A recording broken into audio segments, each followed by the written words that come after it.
Oh, what will Charlie do? Find out next time in Charlie's New Year's resolution. Whoa, heavy responsibility.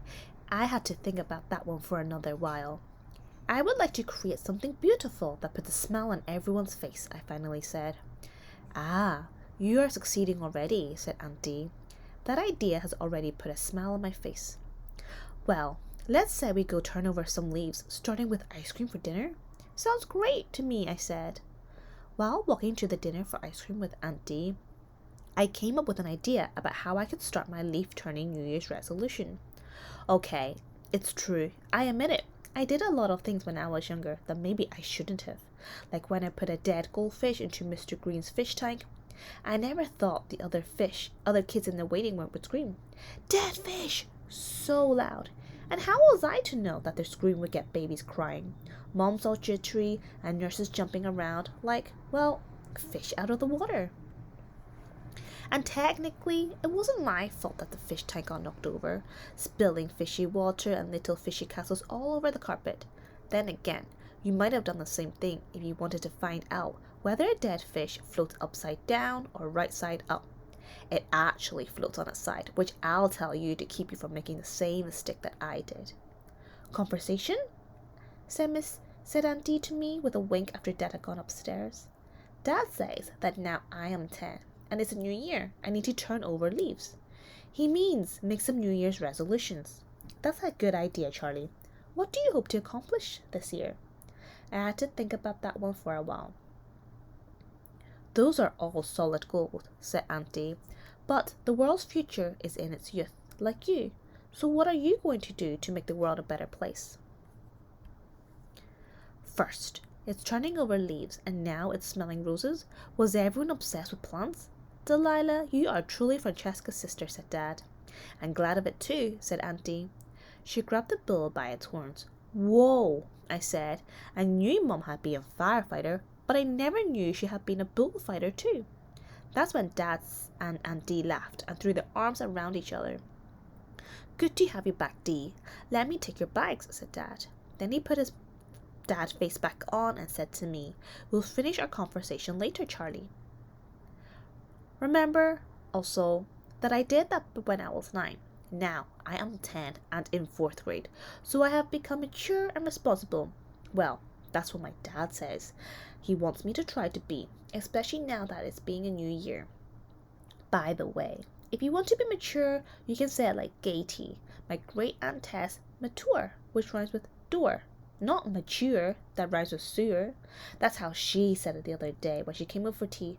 Please, Charlemagne, if you want to be treated like a grown-up, you must act mature.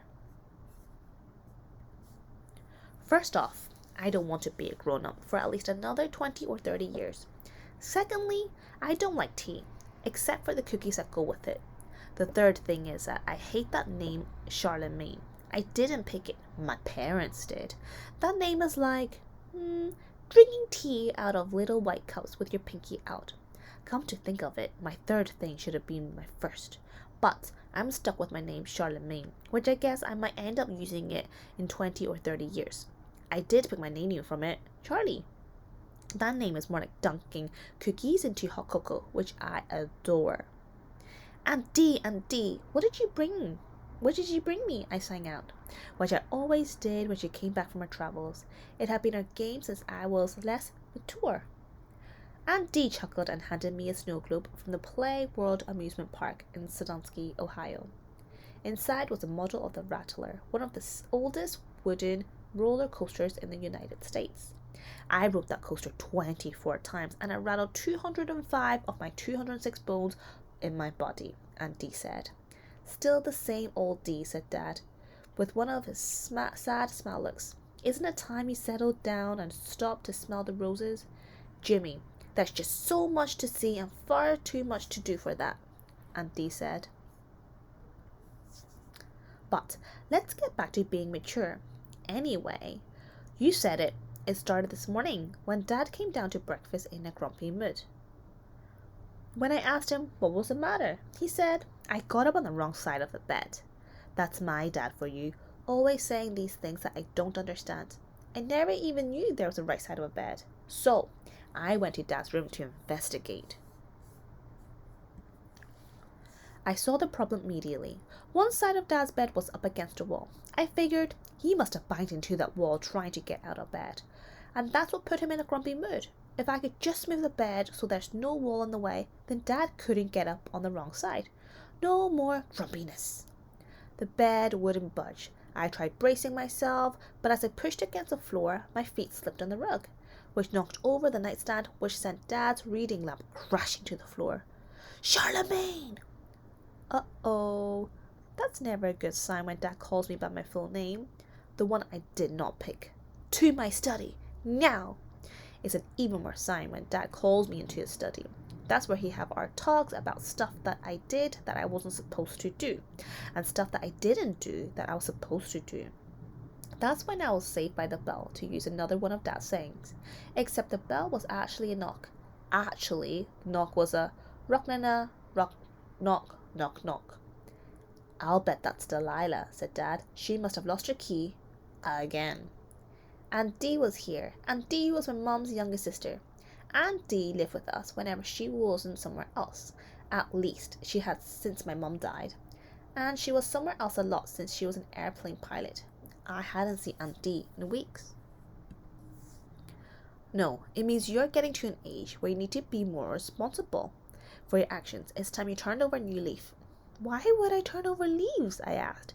I'm not looking for worms. That's just an expression. It means you need to change some of your ways. Try to be the best version of yourself. He said, now that you are double digits. Double what? Double digits. 2 numbers in 1. 10 or more. 1 and 0. 1 and 0 is 1, I said. But to myself, figuring now wasn't the time to correct Dad's math. Plus, he had on that being a dad face that he uses when he wants to look, I mean it, serious. Do you know what being an age of double digit means? He asked. I hummed. That I get my allowance doubled? This time I had to say it out loud. What I was saying to myself, and it was okay, because Dad let down his being a dad face for a moment, and I saw Dad face peeking out.